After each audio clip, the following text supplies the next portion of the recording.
आज दिनांक 2 सितंबर 2021 को राजधानी लखनऊ के हजरतगंज स्थित अवध इंडिया होटल में मुंबई की कई सामाजिक कार्य के क्षेत्र में सफलता हासिल करने के बाद अब हमारी संस्था आवाज फाउंडेशन ने देश के सबसे बड़े सूबे उत्तर प्रदेश में नए चैप्टर के साथ सामाजिक कार्य करने की योजना तैयार कर रही है। यह भी गर्व का विषय है कि कार्यक्रम की शोभा बढ़ाने के लिए बाबू सिंह कुशवाहा, पूर्व मंत्री तथा राष्ट्रीय अध्यक्ष जन अधिकार पार्टी, बतौर मुख्य अतिथि आवाज फाउंडेशन की राष्ट्रीय अध्यक्ष सुषमा मौर्य भी उपस्थित थीं। इस अवसर पर आवाज फाउंडेशन के राष्ट्रीय सलाहकार एवं सर्वोच्च न्यायालय के अधिवक्ता जनाब फिरोज शेख भी उपस्थित हैं। सुषमा मौर्य द्वारा यह जानकारी दी गई कि सीतापुर में हाल ही में हुए गैंगरेप मामले में पर सरकार की नाकामी के बारे में बताया है। जय हिंद, जय भारत, वंदे मातरम।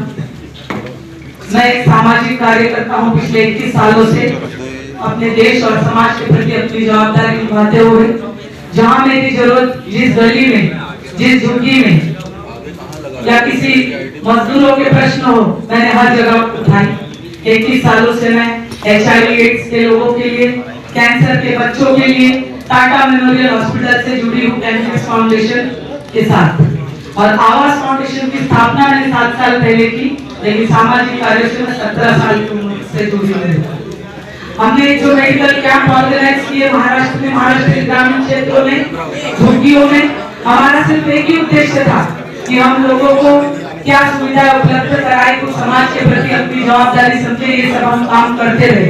लेकिन कहीं ना कहीं हमको ऐसा लगता था कि सर सिर्फ ऑपरेशन करा देने से, सिर्फ कुछ लोगों का इलाज करा देने से क्या ये प्रश्न हटेंगे।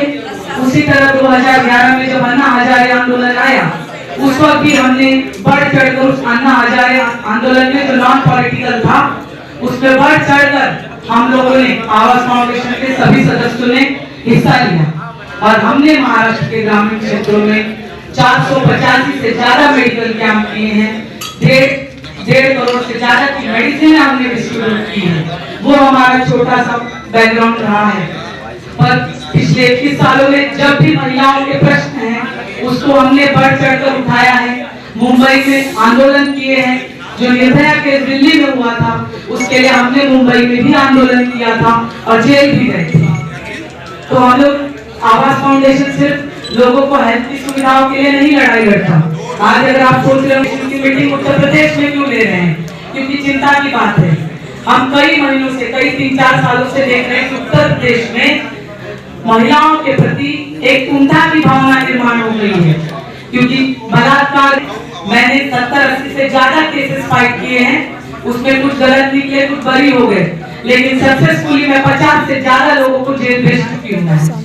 और आज मुझे कहीं ना कहीं लगने लगा है कि मुंबई में हम लोग, मैं रहती हूँ, मेरे पिताजी को 60 साल हुए, लेकिन मैं मुंबई में रात के 2 बजे भी बाहर निकल सकती हूँ, इतना सेफ है।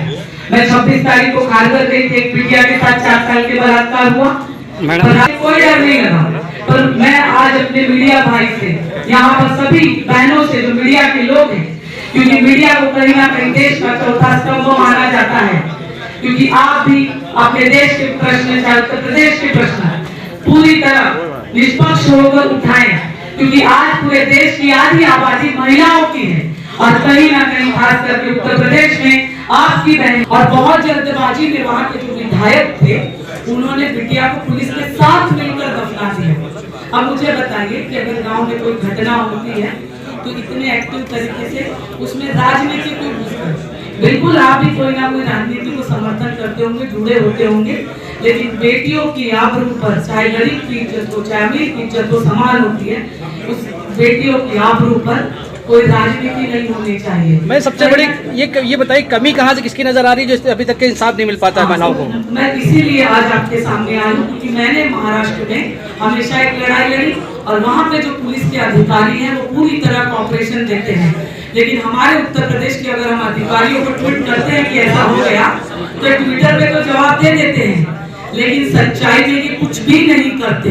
तो यहाँ पे कहीं ना कहीं जो इनके प्रतिनिधि है, जो हमारे प्रदेश के सरकार है, जो सरकारी यंत्रणा है, जो मुख्यमंत्री है, वो कहीं ना कहीं इस प्रदेश को, महिलाओं को सुरक्षित महसूस कराने में कमजोर हो गए हैं।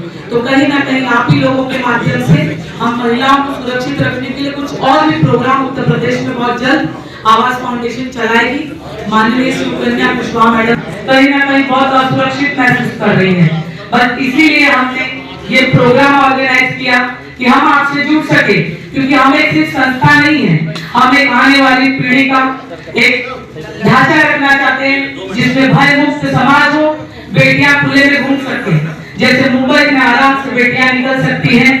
आप मीडिया भाई आप सच्चाई से बताइए, क्या उत्तर प्रदेश में 7 बजे के बाद कोई भी बेटी हिम्मत करके अकेले घर से निकल सकती है क्या? क्योंकि हालात इस तरीके के हो गए। हमने इस पर कई बार लड़ने की कोशिश की, हमने कोई पत्रकार नहीं बुलाए, कोई पेपर में नहीं डाला, लेकिन हमने पीआईए लगाई सुप्रीम कोर्ट में, हमने हाथरस में पीआई लगाई, फतेहपुर कसबा में पीआई लगाई, कई बार जहाँ बलात्कार हुआ बाराबंकी का हुआ हम लोग हर जगह गए, लेकिन कहीं ना कहीं हमने देखा कि पूरा प्रशासन उन बलात्कारियों के साथ खड़ा हो जाता है। और आपको मैं बताती हूँ, मुझे आपसे मदद चाहिए, मैं यहाँ पे आपसे मदद मांगने के लिए आई हूँ। मैंने कोरोना में मेरे देश के प्रति अपनी जवाबदारी समझी, विनोद सर ने अपने देश के प्रति जवाबदारी समझी, बाबूजी ने अपने देश के प्रति जवाबदारी समझी, क्योंकि जब कोरोना में हम लोग पर डे का 3000 से 3600 पैकेट पर डे जब बना रहे थे, हमारे मजदूर भाई जब बिहार के मजदूर भाई, उत्तर प्रदेश के मजदूर भाई जब मुंबई से निकल रहे थे, तो आप न्यूज इंडिया का चैनल पे जाकर देख लीजिए कि आपने देखा होगा कि मजदूरों को चप्पल वितरण करने का काम एक संस्था ने किया था, वो आप ही की संस्था थी आवास फाउंडेशन, जिसने 750 चप्पल बांटे थे। और आपको बता दें, उन मजदूर के पैरों को जब हम देखते थे, किसी के पैर में एक चप्पल, किसी के पैर में चप्पल ही नहीं रहती थी, तो हमको पीड़ा होती थी। हमने नए पुराने चप्पल अरेंज करके उन मजदूरों के पैर में अपने हाथों से पहनाकर उनको भेजा। हमने उत्तर प्रदेश की योगी सरकार को लिखा, हमने नीतीश कुमार को लिखा, और हमने महाराष्ट्र के मुख्यमंत्री उद्धव ठाकरे को लिखा कि हमारे मजदूर बच्चों की व्यवस्था की जाए लेके जाने के लिए, लेकिन इनकी तरफ से कोई व्यवस्था नहीं हो गई। लेकिन इसी कोरोना में बेटियों के साथ अत्याचार ये बढ़े हैं। आप कहते सोशल डिस्टेंसिंग रखो, पर क्या आपको लगता है कि कोरोना में कहीं उत्तर प्रदेश में अपराध कम हुआ? एनआरसीबी की रिपोर्ट कहती है कि प्रति हर घंटे में, क्योंकि जो छुपाई जा रही है, उत्तर प्रदेश के हालात ऐसे हो गए कि हर घंटे में एक बलात्कार हो रहा है।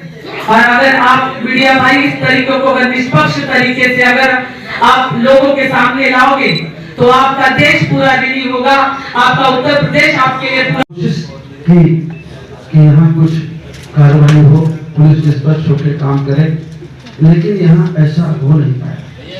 अगर हम कुछ कहते हैं तो लोग कह देते हैं कि ये विरोधी पार्टी के लोग हैं इसलिए ऐसा कहते हैं।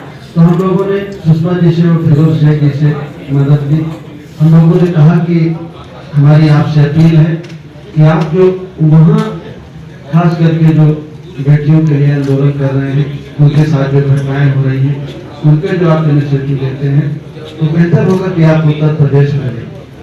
इन्होंने हाथरस से शुरुआत की, हाथरस में और लोगों ने पिटीशन डाली और इन्होंने भी डाली, आवास फाउंडेशन ने भी पिटीशन डाली। हाथरस के बाद फतेहपुर में 2 घटनाएं हुई। एक बेटी 3 महीने पहले रेप करके उसको मार दिया गया कसगांव थाने में, कसगांव गांव की, और दूसरी घटना अभी 1 महीने पहले हुई, उस बेटी के साथ रेप करके उसको मार दिया। सीतापुर की घटना आपको मालूम है सब लोगों को, विधानसभा में उठी, थोड़ी बहुत अखबारों में